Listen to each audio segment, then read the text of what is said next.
ਖਬਰਾਂ ਦੇ ਬੁਲੇਟਿਨ ਦੇ ਸਪਾਂਸਰ ਨੇ ਰੀਅਲਟਰ ਗੁਰਜਤਿੰਦਰ ਸਿੰਘ ਰੰਧਾਵਾ। ਹਰ ਤਰ੍ਹਾਂ ਦੀ ਪ੍ਰਾਪਰਟੀ ਖਰੀਦਣ ਤੇ ਵੇਚਣ ਲਈ ਤੁਸੀਂ ਕਾਲ ਕਰ ਸਕਦੇ ਹੋ। ਸਤਿ ਸ਼੍ਰੀ ਅਕਾਲ ਜੀ, ਤੁਸੀਂ ਦੇਖ ਰਹੇ ਹੋ ਪੰਜਾਬ ਮਿਲ USA TV ਤੇ ਮੈਂ ਸੁਰਭੀ। ਖਬਰਾਂ ਦੇ ਇਸ ਬੁਲੇਟਿਨ 'ਚ ਬਹੁਤ-ਬਹੁਤ ਸਵਾਗਤ। ਪੇਸ਼ ਆ ਦੇਸ਼ ਵਿਦੇਸ਼ ਨਾਲ ਜੁੜੀਆਂ ਹੋਈਆਂ ਕੁਝ ਖਾਸ ਤੇ ਚੋਣਵੀਆਂ ਖਬਰਾਂ। ਪ੍ਰਵਾਸੀਆਂ ਨੂੰ ਦੇਸ਼ ਨਿਕਾਲਾ ਦੇਣ ਤੇ ਧਿਆਨ ਕੇਂਦਰਿਤ ਕਰਨ ਤੋਂ ਬਾਅਦ ਦੋਸ਼ੀ ਲੋਕਾਂ ਦੀ ਗਿਣਤੀ ਦਹਾਕਿਆਂ ਵਿੱਚ ਸਭ ਤੋਂ ਘੱਟ। ਅਮਰੀਕੀ ਨਿਆਂ ਵਿਭਾਗ ਨੇ ਸੈਂਚੁਰੀ ਸਿਟੀ ਨੀਤੀਆਂ ਨੂੰ ਲੈ ਕੇ ਮਿਨੀਸੋਟਾ ਤੇ ਮੁਕੱਦਮਾ। ਟਰੰਪ ਦੇ ਹੁਕਮ ਲਾਗੂ, ਪੰਜਾਬੀ ਟਰੱਕ ਡਰਾਈਵਰ ਨੇ ਤੋੜਿਆ ਦਮ। ਟਰੰਪ ਨੇ ਦਿੱਤਾ ਇੱਕ ਹੋਰ ਵੱਡਾ ਝਟਕਾ, ਹੁਣ ਇਸ ਚੀਜ਼ ਤੇ ਲਾ ਦਿੱਤਾ ਗਿਆ 100% ਟੈਰਿਫ। ਕੈਨੇਡਾ ਦੇ ਹਵਾਈ ਅੱਡਿਆਂ ਤੇ ਫਸੇ ਹਜ਼ਾਰਾਂ ਮੁਸਾਫਰ। ਹਿੰਸਾ ਤੇ ਅੱਤਵਾਦ ਲਈ ਕੋਈ ਥਾਂ ਨਹੀਂ, ਕੈਨੇਡਾ ਨੇ ਲਾਰੈਂਸ ਬਿਸ਼ਨੋਈ ਗਿਰੋਹ ਨੂੰ ਅਧਿਕਾਰਤ ਤੌਰ ਤੇ ਐਲਾਨਿਆ ਅੱਤਵਾਦ। ਹੁਣ ਇਹਨਾਂ ਖਬਰਾਂ ਦਾ ਵਿਸਥਾਰ।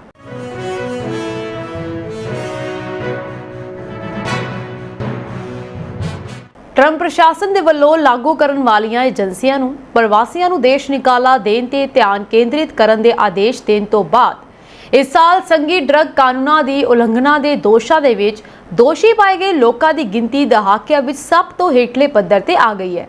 ਇਹ ਰਾਈਟਰਸ ਨੇ ਲਗਭਗ 20 ਲੱਖ ਸੰਘੀ ਅਦਾਲਤੀ ਰਿਕਾਰਡਾਂ ਦੀ ਸਮੀਖਿਆ ਵਿੱਚ ਪਾਇਆ ਹੈ। ਇਸ ਸਾਲ ਹੁਣ ਤੱਕ 2024 ਦੀ ਇਸੇ ਮਿਆਦ ਦੇ ਮੁਕਾਬਲੇ ਨਸ਼ੀਲੇ ਪਦਾਰਥਾਂ ਦੀ ਉਲੰਘਣਾ ਲਈ ਲਗਭਗ 10% ਘੱਟ ਲੋਕਾਂ ਤੇ ਮੁਕੱਦਮਾ ਚਲਾਇਆ ਗਿਆ। ਅਦਾਲਤੀ ਰਿਕਾਰਡ ਦਰਸਾਉਂਦੇ ਹਨ ਕਿ ਲਗਭਗ 1200 ਮਾਮਲਿਆਂ ਦੀ ਗਿਰਾਵਟ ਅਤੇ ਘੱਟੋ-ਘੱਟ 1990 ਦੇ ਦਹਾਕਿਆਂ ਦੇ ਅਖੀਰ ਤੋਂ ਬਾਅਦ ਸਭ ਤੋਂ ਹੌਲੀ ਦਰ ਹੈ। ਉੱਚ ਪੱਧਰੀ ਤਸਕਰਾਂ ਦਾ ਪਿੱਛਾ ਕਰਨ ਲਈ ਅਕਸਰ ਵਰਤੇ ਜਾਂਦੇ ਸਾਜ਼ਿਸ਼ ਅਤੇ ਮਨੀ ਲਾਂਡਰਿੰਗ ਮਾਮਲਿਆਂ ਦੀਆਂ ਕਿਸਮਾਂ ਲਈ ਵਾਪਸੀ ਵਧੇਰੇ ਨਾਟਕੀ ਸੀ। ਰਾਈਟਰਸ ਦੇ ਵਿਸ਼ਲੇਸ਼ਣ ਦੇ ਅਨੁਸਾਰ ਮਨੀ ਲਾਂਡਰਿੰਗ ਦੇ ਦੋਸ਼ ਲਗਾਏ ਗਏ ਲੋਕਾਂ ਦੀ ਗਿਣਤੀ 24% ਘਟ ਗਈ ਹੈ। ਜਨਵਰੀ ਦੇ ਵਿੱਚ ਅਹੁਦਾ ਸੰਭਾਲਣ ਤੋਂ ਥੋੜੀ ਦੇਰ ਬਾਅਦ ਅਮਰੀਕੀ ਰਾਸ਼ਟਰਪਤੀ ਡੋਨਾਲਡ ਟਰੰਪ ਨੇ 11 ਸਤੰਬਰ 2001 ਦੇ ਹਮਲਿਆਂ ਤੋਂ ਬਾਅਦ ਅਮਰੀਕੀ ਕਾਨੂੰਨ ਲਾਗੂ ਕਰਨ ਵਾਲੇ ਵਿਭਾਗਾਂ ਵਿੱਚ ਸਭ ਤੋਂ ਵੱਡਾ ਬਦਲਾਅ ਸ਼ੁਰੂ ਕੀਤਾ। ਉਸਨੇ ਹਜ਼ਾਰਾਂ ਸੰਘੀ ਏਜੰਟਾਂ ਨੂੰ ਗੈਰ ਕਾਨੂੰਨੀ ਇਮੀਗ੍ਰੇਸ਼ਨ ਦੇ ਹਮਲੇ ਨੂੰ ਰੋਕਣ ਤੇ ਧਿਆਨ ਕੇਂਦਰਿਤ ਕਰਨ ਦਾ ਹੁਕਮ ਦਿੱਤਾ। ਇਸ ਤਬਦੀਲੀ ਨੇ ਤੱਟ ਤੋਂ ਤੱਟ ਜਾਂਚਾਂ ਅਤੇ ਮੁਕੱਦਮਿਆਂ ਦੀਆਂ ਕਿਸਮਾਂ ਵਿੱਚ ਗਿਰਾਵਟ ਪੈਦਾ ਕੀਤੀ ਹੈ, ਜਿਨ੍ਹਾਂ ਨੂੰ ਸਰਕਾਰ ਲੰਬੇ ਸਮੇਂ ਤੋਂ ਅਪਰਾਧਿਕ ਨੈਟਵਰਕਸ, ਜਿਸ ਵਿੱਚ ਡਰੱਗ ਕਾਰਟਲ ਵੀ ਸ਼ਾਮਲ ਹਨ, ਜਿਨ੍ਹਾਂ ਦੇ ਉਤਪਾਦਾਂ ਨੇ ਪਿਛਲੇ ਸਾਲ 80,000 ਤੋਂ ਵੱਧ ਲੋਕਾਂ ਦੀ ਜਾਨ ਲਈ ਸੀ, ਉਸ ਨੂੰ ਰੋਕਣ ਦੇ ਲਈ ਕੇਂਦਰੀ ਮੰਦੀ ਸੀ, ਕਿਉਂਕਿ ਏਜੰਟਾਂ ਨੇ ਇਸ ਦੀ ਬਜਾਏ ਤੁਰੰਤ ਪ੍ਰਭਾਵਿਤ ਇਮੀਗ੍ਰੇਸ਼ਨ ਛਾਪਿਆਂ, ਇੰਟਰਵਿਊਆਂ ਅਤੇ ਅਦਾਲਤੀ ਦਸਤਾਵੇਜ਼ਾਂ ਤੇ ਧਿਆਨ ਕੇਂਦਰਿਤ ਕੀਤਾ। ਨਿਆਂ ਵਿਭਾਗ ਨੇ ਮਿਨੀਸੋਟਾ ਰਾਜ ਉੱਤੇ ਆਪਣੀਆਂ ਸੈਂਚੁਰੀ ਸਿਟੀ ਇਮੀਗ੍ਰੇਸ਼ਨ ਨੀਤੀਆਂ ਨੂੰ ਲੈ ਕੇ ਮੁਕੱਦਮਾ ਕੀਤਾ, ਜਿਸ ਨਾਲ ਇਹ ਕਾਨੂੰਨੀ ਖਤਰਿਆਂ ਦਾ ਸਾਹਮਣਾ ਕਰਨ ਵਾਲਾ ਨਵੀਨਤਮ ਇਲਾਕਾ ਬਣ ਗਿਆ, ਕਿਉਂਕਿ ਟਰੰਪ ਪ੍ਰਸ਼ਾਸਨ ਰਾਸ਼ਟਰਪਤੀ ਦੇ ਮੁਹਿੰਮ ਦੇ ਵੱਡੇ ਪੱਧਰ ਤੇ ਦੇਸ਼ ਨਿਕਾਲੇ ਦੇ ਵਾਅਦੇ ਨੂੰ ਪੂਰਾ ਕਰਨ ਦੀ ਕੋਸ਼ਿਸ਼ ਕਰ ਰਿਹਾ ਹੈ। ਮਿਨੀਸੋਟਾ ਦੇ ਅਧਿਕਾਰੀ ਗੈਰ ਕਾਨੂੰਨੀ ਪ੍ਰਵਾਸੀਆਂ ਨੂੰ ਕਾਨੂੰਨੀ ਪ੍ਰਕਿਰਿਆ ਨੂੰ ਰੋਕਣ ਦੀ ਆਗਿਆ ਦੇ ਕੇ ਆਪਣੇ ਹੀ ਨਾਗਰਿਕਾਂ ਦੀ ਸੁਰੱਖਿਆ ਨੂੰ ਖਤਰੇ ਵਿੱਚ ਪਾ ਰਹੇ ਹਨ। ਅਟਾਰਨੀ ਜਨਰਲ ਪਾਮੇਲਾ ਬੋਂਡੀ ਨੇ ਇੱਕ ਬਿਆਨ ਦੇ ਵਿੱਚ ਇਹ ਸਭ ਕੁਝ ਕਿਹਾ। ਨਿਆਂ ਵਿਭਾਗ ਨੇ ਅੱਗੇ ਕਿਹਾ ਕਿ ਮਿਨੀਸੋਟਾ ਦੀਆਂ ਇਮੀਗ੍ਰੇਸ਼ਨ ਅਧਿਕਾਰੀਆਂ ਨਾਲ ਸਹਿਯੋਗ ਕਰਨ ਤੋਂ ਇਨਕਾਰ ਕਰਨ ਦੀਆਂ ਨੀਤੀਆਂ ਸੰਘੀ ਕਾਨੂੰਨ ਦੇ ਤਹਿਤ ਗੈਰ ਕਾਨੂੰਨੀ ਹਨ ਅਤੇ ਇਸ ਦੇ ਨਤੀਜੇ ਵਜੋਂ ਅਖੌਤੀ ਖਤਰਨਾਕ ਅਪਰਾਧੀਆਂ ਨੂੰ ਰਿਹਾ ਕੀਤਾ ਗਿਆ। ਬਿਨਾਂ ਕਿਸੇ ਅਪਰਾਧਿਕ ਰਿਕਾਰਡ ਵਾਲੇ ਪ੍ਰਵਾਸੀ ਹੁਣ ਅਮਰੀਕੀ ਇਮੀਗ੍ਰੇਸ਼ਨ ਹਿਰਾਸਤ ਵਿੱਚ ਸਭ ਤੋਂ ਵੱਡਾ ਸਮੂਹ ਹਨ। ਮਿਨੀਸੋਟਾ ਦੇ ਸ਼ਹਿਰ ਮਿਨੀਪੋਲਿਸ, ਸੈਂਟ ਪਾਲ ਅਤੇ Hennepin County, Los Angeles, New York, Boston ਅਤੇ ਨਿਊ ਜਰਸੀ ਅਤੇ ਕੋਲੋਰਾਡੋ ਰਾਜਾਂ ਦੀ ਕਤਾਰ ਵਿੱਚ ਸ਼ਾਮਲ ਹੋ ਜਾਂਦੇ ਹਨ। ਡੈਮੋਕ੍ਰੈਟਿਕ ਅਗਵਾਈ ਵਾਲੇ ਅਧਿਕਾਰ ਖੇਤਰ ਜੋ ਆਪਣੀ ਸੈਂਚੁਰੀ ਸਿਟੀ ਨੀਤੀਆਂ ਦੇ ਸਮਾਨ ਮੁਕੱਦਮਿਆਂ ਦਾ ਸਾਹਮਣਾ ਕਰ ਰਹੇ ਹਨ। ਜੂਨ ਵਿੱਚ ਟਰੰਪ ਪ੍ਰਸ਼ਾਸਨ ਦੀ ਇੱਕ ਅਦਾਲਤ ਨੇ ਇਮੀਗ੍ਰੇਸ਼ਨ ਛਾਪਿਆਂ ਵਿਰੁੱਧ ਪ੍ਰਦਰਸ਼ਨਾਂ ਦੇ ਵਿਚਕਾਰ ਲਾਸ ਐਂਜਲਸ ਦੇ ਸੈਂਚੁਰੀ ਸਿਟੀ ਆਰਡੀਨੈਂਸ ਨੂੰ ਗੈਰ ਕਾਨੂੰਨੀ ਕਿਹਾ ਅਤੇ ਕਿਹਾ ਕਿ ਇਸ ਨੂੰ ਲਾਗੂ ਕਰਨ ਤੋਂ ਰੋਕਿਆ ਜਾਵੇ ਤਾਂ ਜੋ ਵਾਈਟ ਹਾਊਸ ਗੈਰ ਕਾਨੂੰਨੀ ਇਮੀਗ੍ਰੇਸ਼ਨ ਦੇ ਸੰਕਟ ਨੂੰ ਰੋਕ ਸਕੇ। ਟਰੰਪ ਨੇ ਅਮਰੀਕਾ ਤੋਂ ਲੱਖਾਂ ਪ੍ਰਵਾਸੀਆਂ ਨੂੰ ਦੇਸ਼ ਨਿਕਾਲਾ ਦੇਣ ਦੇ ਵਾਅਦੇ ਤੇ ਰਾਸ਼ਟਰਪਤੀ ਅਹੁਦੇ ਲਈ ਚੋਣ ਪ੍ਰਚਾਰ ਕੀਤਾ ਸੀ। ਉਹਨਾਂ ਦੇ ਪ੍ਰਸ਼ਾਸਨ ਨੇ ਦਲੀਲ ਦਿੱਤੀ ਹੈ ਕਿ ਸੈਂਚੁਰੀ ਸਿਟੀ ਕਾਨੂੰਨ ਜੋ ਸੰਘੀ ਇਮੀਗ੍ਰੇਸ਼ਨ ਏਜੰਟਾਂ ਨਾਲ ਇਲਾਕੇ ਦੀ ਭਾਗੀਦਾਰੀ ਨੂੰ ਸੀਮਿਤ ਕਰਦੇ ਹਨ, ਸੰਘੀ ਕਾਨੂੰਨ ਦੀ ਉਲੰਘਣਾ ਕਰਦੇ ਹਨ। ਨਿਆਂ ਵਿਭਾਗ ਦੇ ਸਿਵਲ ਡਿਵੀਜ਼ਨ ਦੇ ਸਹਾਇਕ ਅਟਾਰਨੀ ਜਨਰਲ ਨੇ ਇੱਕ ਬਿਆਨ ਦੇ ਵਿੱਚ ਇਹ ਵੀ ਕਿਹਾ ਕਿ ਸੰਘੀ ਕਾਨੂੰਨ ਲਾਗੂ ਕਰਨ ਵਾਲਿਆਂ ਤੋਂ ਗੈਰ ਕਾਨੂੰਨੀ ਪ੍ਰਵਾਸੀਆਂ ਨੂੰ ਬਚਾਉਣਾ ਕਾਨੂੰਨ ਦੀ ਇੱਕ ਸਪਸ਼ਟ ਉਲੰਘਣਾ ਹੈ, ਜਿਸ ਦੇ ਖਤਰਨਾਕ ਨਤੀਜੇ ਨਿਕਲਦੇ ਹਨ। ਡੋਨਾਲਡ ਟਰੰਪ ਦੇ ਵੱਲੋਂ ਅਮਰੀਕਾ ਵਿੱਚ ਕੱਚੇ ਟਰੱਕ ਡਰਾਈਵਰਾਂ ਦੇ ਵਿਰੁੱਧ ਜਾਰੀ ਫਰਮਾਨ ਲਾਗੂ ਹੋ ਚੁੱਕਿਆ ਹੈ, ਪਰ ਇਸੇ ਦੌਰਾਨ ਮੰਦਭਾਗੀਆਂ ਖਬਰਾਂ ਆਉਣ ਦਾ ਸਿਲਸਿਲਾ ਵੀ ਸ਼ੁਰੂ ਹੋ ਚੁੱਕਿਆ ਹੈ। ਜੀ ਹਾਂ, ਕੈਲੀਫੋਰਨੀਆ ਦੇ ਵਿੱਚ 30 ਸਾਲ ਦਾ ਟਰੱਕ ਡਰਾਈਵਰ ਰੇਸ਼ਮ ਸਿੰਘ ਅਚਰਚੇਤ ਦਮ ਤੋੜ ਗਿਆ ਅਤੇ ਇਸ ਬੇਵਕਤੀ ਮੌਤ ਦਾ ਕਾਰਨ ਡਿਪਰੈਸ਼ਨ ਦੱਸਿਆ ਜਾ ਰਿਹਾ ਹੈ। ਤਰਨਤਾਰਨ ਦੇ ਕਸਬਾ ਧਾਰੀਵਾਲ ਦੇ ਨਾਲ ਸੰਬੰਧਿਤ ਰੇਸ਼ਮ ਸਿੰਘ ਆਪਣੇ ਪਿੱਛੇ 4 ਸਾਲ ਦਾ ਬੇਟਾ ਛੱਡ ਗਿਆ ਜੋ ਪੰਜਾਬ ਵਿੱਚ ਆਪਣੇ ਦਾਦਾ ਦਾਦੀ ਕੋਲ ਰਹਿ ਰਿਹਾ ਹੈ। ਸਟੋਕਟਨ ਦੇ ਰਮਨ ਕੁਮਾਰ ਨੇ ਗੋਫੰਡਮੀ ਪੇਜ ਰਾਹੀਂ ਦੱਸਿਆ ਕਿ ਰੇਸ਼ਮ ਸਿੰਘ ਦੀ ਜ਼ਿੰਦਗੀ ਵਿੱਚ ਕਾਫੀ ਉਤਾਰ ਚੜ੍ਹਾਅ ਆਏ ਪਰ ਉਸਨੇ ਕਦੇ ਵੀ ਲੋੜਵੰਦਾਂ ਦੀ ਸੇਵਾ ਤੋਂ ਹੱਥ ਪਿੱਛੇ ਨਹੀਂ ਕੀਤਾ। ਪਿੰਡ ਦੇ ਇੱਕ ਗਰੀਬ ਪਰਿਵਾਰ ਦਾ ਘਰ ਬਣਾਉਣ ਵਿੱਚ ਮਦਦ ਕੀਤੀ ਅਤੇ ਗੁਰਦੁਆਰਾ ਸਾਹਿਬ ਵਿੱਚ ਟਿਊਬਵੈਲ ਅਤੇ ਹੋਰ ਕਾਰਜਾਂ ਵਾਸਤੇ ਵੀ 5 ਲੱਖ ਰੁਪਏ ਭੇਜੇ। ਪਰ ਹਾਲ ਹੀ ਵਿੱਚ ਹੜ੍ਹਾਂ ਦੌਰਾਨ ਵੀ ਰੇਸ਼ਮ ਸਿੰਘ ਨੇ ਵੱਧ ਚੜ੍ਹ ਕੇ ਆਰਥਿਕ ਮਦਦ ਕੀਤੀ ਸੀ। ਹੁਣ ਰੇਸ਼ਮ ਸਿੰਘ ਦੇ ਬਿਰਧ ਮਾਪਿਆਂ ਅਤੇ 4 ਸਾਲ ਦੇ ਬੇਟੇ ਨੂੰ ਆਰਥਿਕ ਮਦਦ ਦੀ ਜ਼ਰੂਰਤ ਹੈ।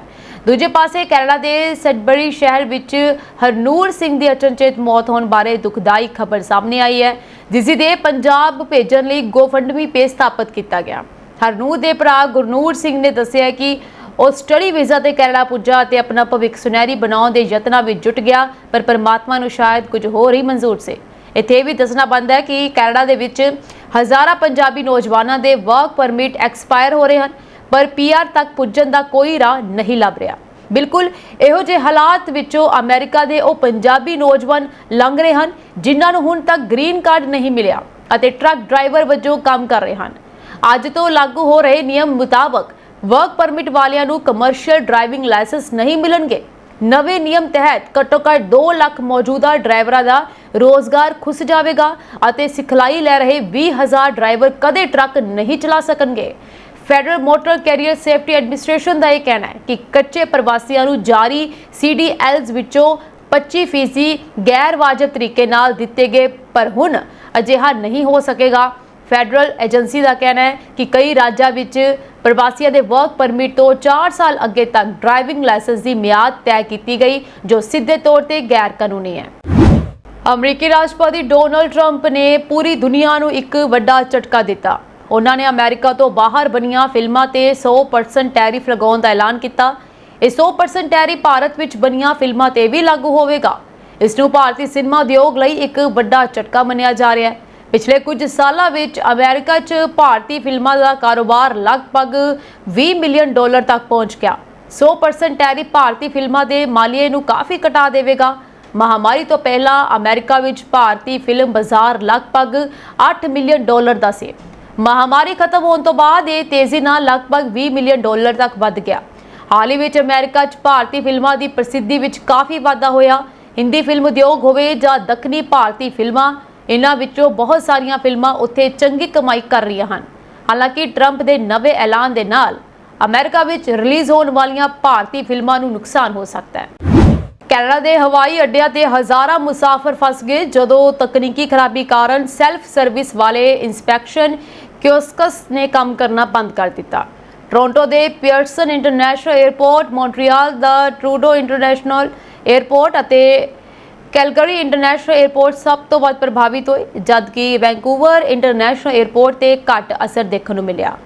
ਕੈਨੇਡਾ ਬੋਰਡਰ ਸਰਵਿਸਿਜ਼ ਏਜੰਸੀ ਦੇ ਬੁਲਾਰੇ ਨੇ ਕਿਹਾ ਕਿ ਐਤਵਾਰ ਬਾਅਦ ਦੁਪਹਿਰ ਸਮੱਸਿਆ ਸ਼ੁਰੂ ਹੋਈ ਅਤੇ ਫਿਲਹਾਲ ਇਸ ਦੇ ਕਾਰਨਾਂ ਬਾਰੇ ਪਤਾ ਨਹੀਂ ਲੱਗ ਸਕਿਆ।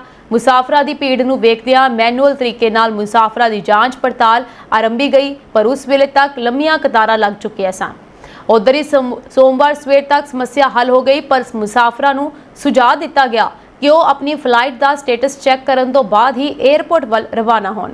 ਉਧਰ ਟਰਾਂਸਪੋਰਟ ਮੰਤਰੀ ਨੇ ਇਹ ਕਿਹਾ ਕਿ ਹਾਲਾਤ ਤੇ ਨੇੜਿਓਂ ਨਜ਼ਰ ਰੱਖੀ ਜਾ ਰਹੀ ਹੈ। ਇਸੇ ਦੌਰਾਨ ਕੈਨੇਡਾ ਬੋਰਡਰ ਸਰਵਿਸਿਜ਼ ਏਜੰਸੀ ਨੇ ਇਹ ਵੀ ਕਿਹਾ ਕਿ ਹਵਾਈ ਅੱਡਾ ਪ੍ਰਬੰਧਕਾਂ ਨਾਲ ਤਾਲਮੇਲ ਤਹਿਤ ਕੰਮ ਕੀਤਾ ਜਾ ਰਿਹਾ ਹੈ। ਸੁਰੱਖਿਆ ਮਾਪਦੰਡਾਂ ਨੂੰ ਹਰ ਹਾਲਤ ਵਿੱਚ ਬਹਾਲ ਰੱਖਣਾ ਲਾਜ਼ਮੀ ਹੈ ਅਤੇ ਮੁਸਾਫਰਾਂ ਨੂੰ ਹੋਈ ਖੱਜਲ ਖੁਆਰੀ ਵਾਸਤੇ CBSA ਨੂੰ ਅਫਸੋਸ ਹੈ। ਦੂਜੇ ਪਾਸੇ ਹਵਾਈ ਅੱਡਿਆਂ ਤੇ ਫਸੇ ਮੁਸਾਫਰਾਂ ਨੇ ਆਪਣੇ ਤਜਰਬੇ ਸਾਂਝੇ ਕੀਤੇ। ਭਾਰਤ ਨਾਲ ਸੁਧਰ ਰਹੇ ਸਬੰਧਾਂ ਦੇ ਵਿਚਕਾਰ ਕੈਨੇਡਾ ਨੇ ਲਾਰੈਂਸ ਬਿਸ਼ਨੋਈ ਗੈਂਗ ਨੂੰ ਇੱਕ ਅੱਤਵਾਦੀ ਸੰਗਠਨ ਵਜੋਂ ਨਾਮਜ਼ਦ ਕੀਤਾ ਹੈ। ਕੈਨੇਡੀਅਨ ਸਰਕਾਰ ਨੇ ਫੈਸਲਾ ਕੰਜ਼ਰਵੇਟਿਵ ਅਤੇ NDP ਨੇਤਾਵਾਂ ਦੀਆਂ ਮੰਗਾਂ ਤੋਂ ਬਾਅਦ ਲਿਆ। ਪਿਛਲੇ ਸਾਲ RCMP ਨੇ ਭਾਰਤ ਤੇ ਦੋਸ਼ ਲਗਾਇਆ ਸੀ ਕਿ ਉਹ ਕੈਨੇਡੀਅਨਸ ਖਾਸ ਕਰਕੇ ਜੋ ਖਾਲਿਸਤਾਨਕ ਨਾਮਕ ਇੱਕ ਵੱਖਰਾ ਸਿੱਖ ਰਾਜ ਬਣਾਉਣ ਦੀ ਵਕਾਲਤ ਕਰਨ ਵਾਲੇ ਲੋਕਾਂ ਨੂੰ ਨਿਸ਼ਾਨਾ ਬਣਾ ਕੇ ਕਤਲੇਆਮ ਅਤੇ ਜ਼ਬਰਦਸਤੀ ਕਰਨ ਲਈ ਬਿਸ਼ਨੋਈ ਗੈਂਗਾਂ ਦੀ ਵਰਤੋਂ ਕਰ ਰਿਹਾ। ਹਾਲਾਂਕਿ ਭਾਰਤ ਨੇ ਕੈਨੇਡਾ ਦੇ ਇਨ੍ਹਾਂ ਦਾਅਵਿਆਂ ਨੂੰ ਰੱਦ ਕਰ ਦਿੱਤਾ ਅਤੇ ਕਿਹਾ ਕਿ ਉਹ ਓਟਾਵਾ ਦੇ ਸਹਿਯੋਗ ਨਾਲ ਇਸ ਗਿਰੋਹ ਨੂੰ ਰੋਕਣ ਦੀ ਕੋਸ਼ਿਸ਼ ਕਰ ਰਿਹਾ ਹੈ।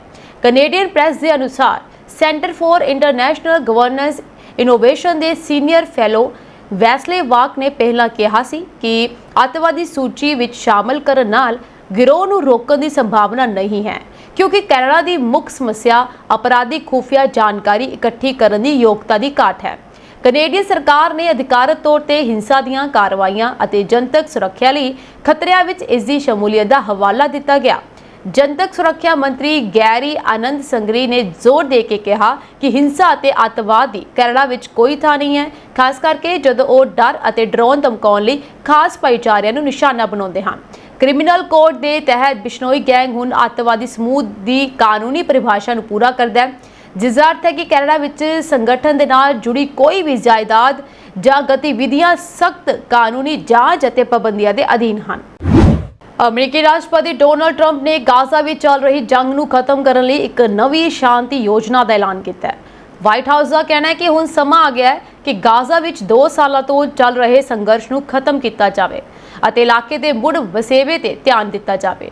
ਇਸ ਯੋਜਨਾ ਨੂੰ ਇਜ਼ਰਾਈਲੀ ਪ੍ਰਧਾਨ ਮੰਤਰੀ ਬੈਂਜਾਮਿਨ ਨੇਤਨਯਾਹੂ ਨੇ ਵੀ ਸਹਿਮਤੀ ਦਿੱਤੀ ਹੈ। ਜੇਕਰ ਹਮਾਸ ਵੀ ਇਸ ਯੋਜਨਾ ਨੂੰ ਸਵੀਕਾਰ ਕਰਦਾ ਹੈ ਤਾਂ ਜੰਗ ਤੁਰੰਤ ਖਤਮ ਹੋ ਜਾਵੇਗੀ। ਟਰੰਪ ਦੀ ਇਸ ਸ਼ਾਂਤੀ ਯੋਜਨਾ ਨੂੰ 8 ਅਰਬ ਅਤੇ ਮੁਸਲਿਮ ਦੇਸ਼ਾਂ ਦਾ ਸਮਰਥਨ ਮਿਲਿਆ, ਜਿਨ੍ਹਾਂ ਵਿੱਚ ਕਤਰ, ਜਾਰਡਨ, ਸੰਯੁਕਤ ਅਰਬ ਅਮੀਰਾਤ, ਇੰਡੋਨੇਸ਼ੀਆ, ਪਾਕਿਸਤਾਨ, ਤੁਰਕੀ, ਸਾਊਦੀ ਅਰਬ ਅਤੇ ਮਿਸਰ ਸ਼ਾਮਲ ਹਨ। ਇਨ੍ਹਾਂ ਦੇਸ਼ਾਂ ਦੇ ਵਿਦੇਸ਼ ਮੰਤਰੀਆਂ ਨੇ ਟਰੰਪ ਦੀ ਅਗਵਾਈ ਦੀ ਪ੍ਰਸ਼ੰਸਾ ਕੀਤੀ ਹੈ। ਉਹਨਾਂ ਦਾ ਮੰਨਣਾ ਹੈ ਕਿ ਇਹ ਯੋਜਨਾ ਗਾਜ਼ਾ ਵਿੱਚ ਜੰਗਬੰਦੀ, ਮੁੜ ਨਿਰਮਾਣ ਅਤੇ ਫਲਸਤੀਨੀ ਨਾਗਰਿਕਾਂ ਦੇ ਵਿਸਥਾਪਨ ਨੂੰ ਰੋਕਣ ਵਿੱਚ ਮਦਦ ਕਰੇਗੀ, ਜਿਸ ਨਾਲ ਇਲਾਕੇ ਵਿੱਚ ਸਥਾਈ ਸ਼ਾਂਤੀ ਆਵੇਗੀ। ਰਾਸ਼ਟਰਪਤੀ ਟਰੰਪ ਨੇ ਕਿਹਾ ਹੈ ਕਿ ਜੇ ਹਮਾਸ ਇਹ ਸ਼ਾਂਤੀ ਪ੍ਰਸਤਾਵ ਸਵੀਕਾਰ ਕਰ ਲੈਂਦਾ ਹੈ ਤਾਂ ਜੰਗ ਤੁਰੰਤ ਖਤਮ ਹੋ ਜਾਵੇਗੀ। ਇਜ਼ਰਾਈਲੀ ਫੌਜਾਂ ਗਾਜ਼ਾ ਤੋਂ ਪਿੱਛੇ ਹਟ ਜਾਣਗੀਆਂ ਅਤੇ ਸਾਰੇ ਫੌਜੀ ਕਾਰਵਾਈਆਂ ਬੰਦ ਕਰ ਦਿੱਤੀਆਂ ਜਾਣਗੀਆਂ। ਉਹਨਾਂ ਨੂੰ ਉਮੀਦ ਹੈ ਕਿ ਹਮਾਸ ਸਕਾਰਾਤਮਕ ਜਵਾਬ ਦੇਵੇਗਾ। ਅਰਬ ਅਤੇ ਮੁਸਲਿਮ ਦੇਸ਼ ਵੀ ਇਸ ਪ੍ਰਕਿਰਿਆ ਵਿੱਚ ਸਹਿਯੋਗ ਕਰਨਗੇ। ਜੇ ਹਮਾਸ ਇਨਕਾਰ ਕਰਦਾ ਹੈ ਤਾਂ ਕੀ ਹੋਵੇਗਾ? ਇਹ ਵੱਡਾ ਸਵਾਲ ਪੈਦਾ ਹੋ ਜਾਂਦਾ ਇੱਥੇ, ਪਰ ਇਹ ਦੇਖਣਾ ਹੋਵੇਗਾ ਕਿ ਹਮਾਸ ਇਸ ਨੂੰ ਸਵੀਕਾਰ ਕਰਦਾ ਹੈ ਕਿ ਨਹੀਂ ਕਰਦਾ। ਦੂਜੇ ਪਾਸੇ ਟਰੰਪ ਨੇ ਚੇਤਾਵਨੀ ਦਿੱਤੀ ਹੈ ਕਿ ਜੇ ਹਮਾਸ ਸ਼ਾਂਤੀ ਯੋਜਨਾ ਨੂੰ ਰੱਦ ਕਰਦਾ ਹੈ ਤਾਂ ਅਮਰੀਕਾ ਹਮਾਸ ਨੂੰ ਖਤਮ ਕਰਨ ਦੇ ਇਜ਼ਰਾਈਲੀ ਯਤਨਾਂ ਦਾ ਪੂਰਾ ਸਮਰਥਨ ਕਰੇਗਾ।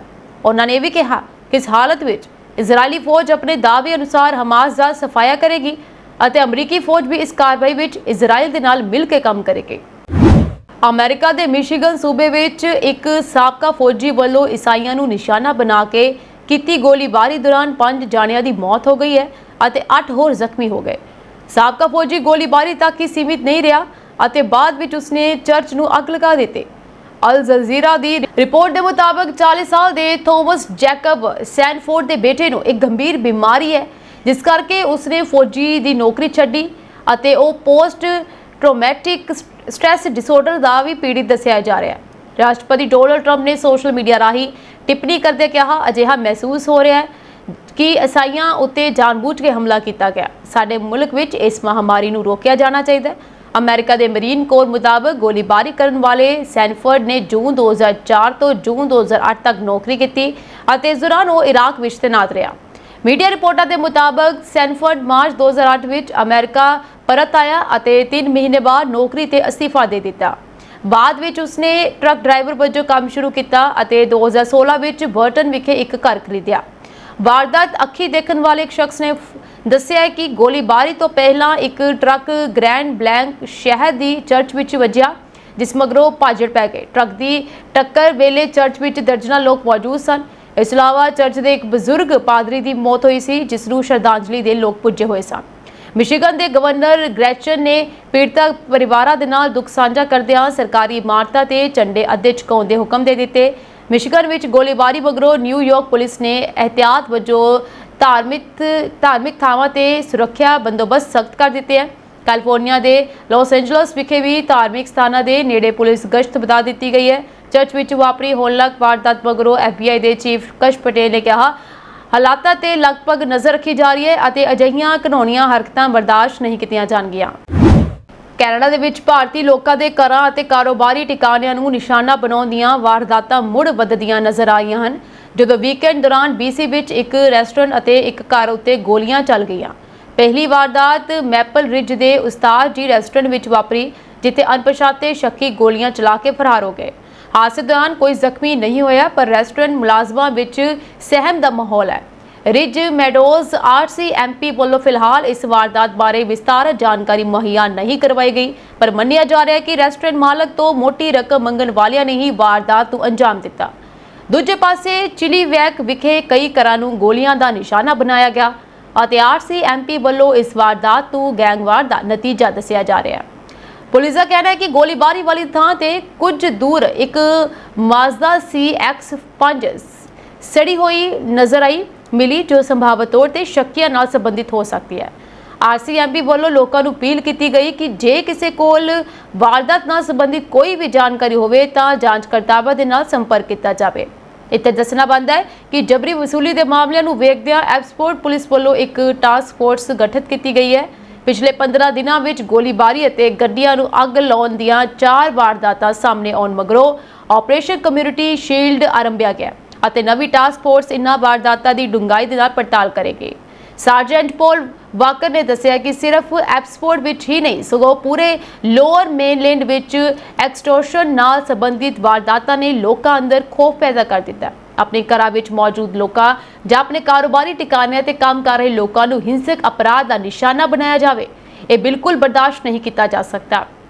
ਨਵੰਬਰ 2023 ਮਗਰੋਂ ਐਪਸਪੋਰਟ ਪੁਲਿਸ ਕੋਲ ਜਬਰੀ ਵਸੂਲੀ ਦੇ 38 ਮਾਮਲੇ ਆ ਚੁੱਕੇ ਹਨ, ਜਿਨ੍ਹਾਂ ਵਿੱਚੋਂ ਜ਼ਿਆਦਾਤਰ ਗੈਰ ਹਿੰਸਕ ਮੰਨੇ ਗਏ।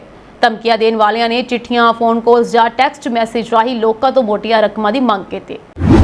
ਹਵਾਈ ਯਾਤਰਾ ਕਰ ਰਹੇ ਯਾਤਰੀਆਂ ਲਈ ਹਾਲ ਹੀ ਵਿੱਚ 2 ਵੱਡੀਆਂ ਖਬਰਾਂ ਸਾਹਮਣੇ ਆਈਆਂ ਹਨ। ਇੱਕ ਪਾਸੇ ਦੁਬਈ ਹਵਾਈ ਅੱਡੇ ਤੇ 에ਅਰ ਇੰਡੀਆ ਦੀ ਇੱਕ ਉਡਾਨ ਨੂੰ ਉਡਾਨ ਭਰਨ ਤੋਂ ਠੀਕ ਪਹਿਲਾਂ ਅਚਾਨਕ ਰੱਦ ਕਰ ਦਿੱਤਾ ਗਿਆ, ਜਿਸ ਕਾਰਨ ਯਾਤਰੀਆਂ ਵਿੱਚ ਘਬਰਾਹਟ ਫੈਲ ਗਈ।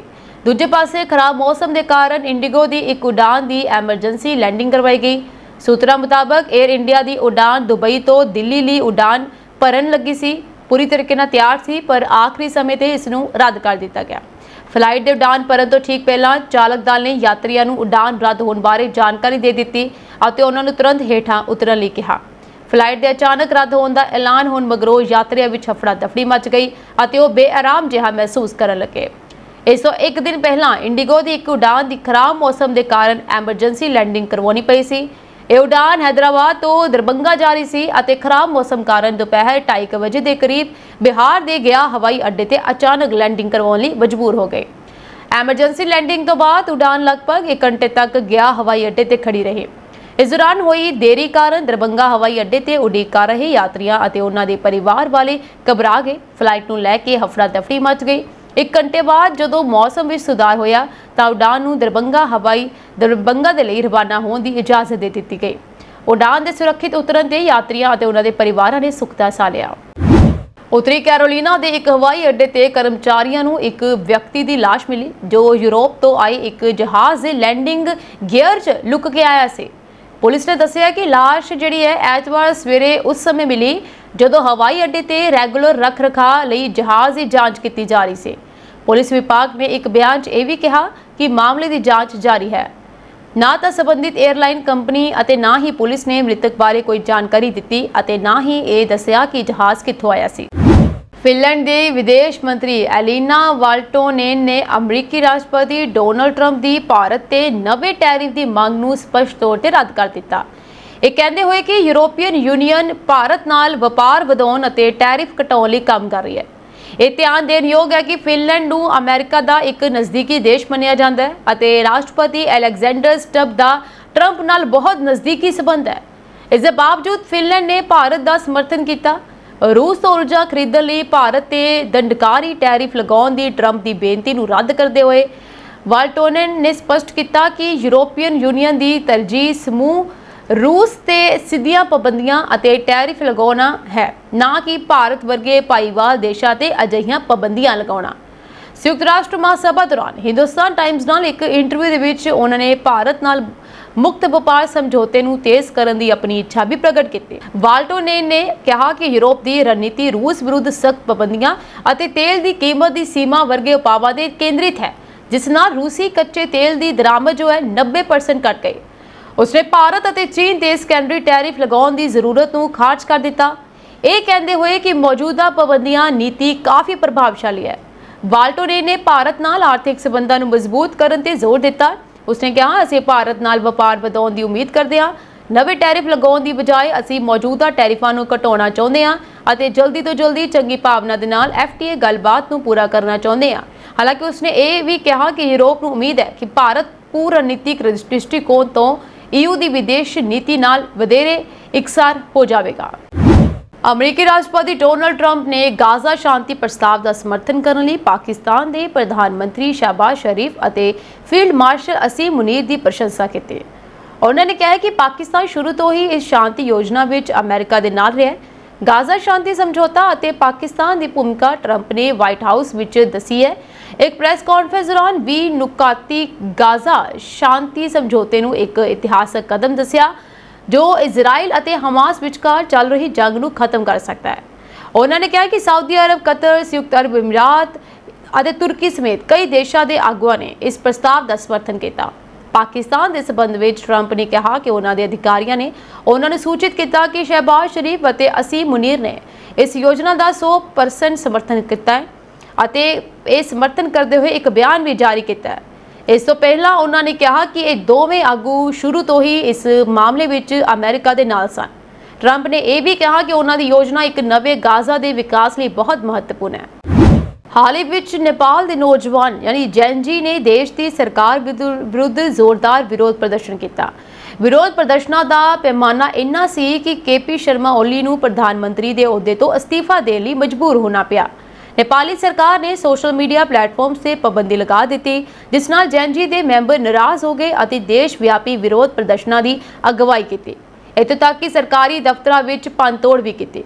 ਅੰਤ ਵਿੱਚ ਸਰਕਾਰ ਨੂੰ ਆਪਣਾ ਫੈਸਲਾ ਉਲਟਾਉਣ ਦੇ ਲਈ ਮਜਬੂਰ ਹੋਣਾ ਪਿਆ ਅਤੇ ਸੁਸ਼ੀਲਾ ਕਾਰਕੀ ਨੂੰ ਅੰਤਰਿਮ ਪ੍ਰਧਾਨ ਮੰਤਰੀ ਨਿਯੁਕਤ ਕੀਤਾ ਗਿਆ। ਇਸ ਸਾਲ ਕਈ ਦੇਸ਼ਾਂ ਵਿੱਚ ਜੈਨਜੀ ਵਿਰੋਧ ਪ੍ਰਦਰਸ਼ਨ ਦੇਖੇ ਗਏ। ਇਹ ਇੰਡੋਨੇਸ਼ੀਆ ਵਿੱਚ ਸ਼ੁਰੂ ਹੋਏ ਸਨ ਅਤੇ ਹੁਣ ਨੌਜਵਾਨਾਂ ਨੇ ਪੇਰੂ ਵਿੱਚ ਅਗਵਾਈ ਕੀਤੀ ਹੈ।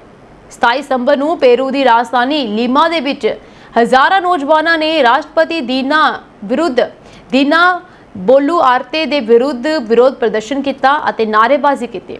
ਇਸ ਪ੍ਰਦਰਸ਼ਨ ਦੌਰਾਨ ਪੁਲਿਸ ਅਤੇ ਪ੍ਰਦਰਸ਼ਨਕਾਰੀਆਂ ਦੇ ਵਿਚਕਾਰ ਝੜਪਾਂ ਵੀ ਹੋਈਆਂ। ਪੁਲਿਸ ਨੇ ਅਥਰੂ ਗੈਸ ਛੱਡੀ ਅਤੇ ਲਾਠੀਚਾਰਜ ਕੀਤਾ, ਜਿਸ ਦਾ ਜਵਾਬ ਨੌਜਵਾਨਾਂ ਨੇ ਪੱਥਰ ਸੁੱਟ ਕੇ ਦਿੱਤਾ। ਇਹ ਵਿਰੋਧ ਪ੍ਰਦਰਸ਼ਨ 20 ਸਤੰਬਰ ਨੂੰ ਪੈਨਸ਼ਨ ਪ੍ਰਣਾਲੀ ਵਿੱਚ ਬਦਲਾਅ ਤੋਂ ਬਾਅਦ ਸ਼ੁਰੂ ਹੋਏ ਸਨ।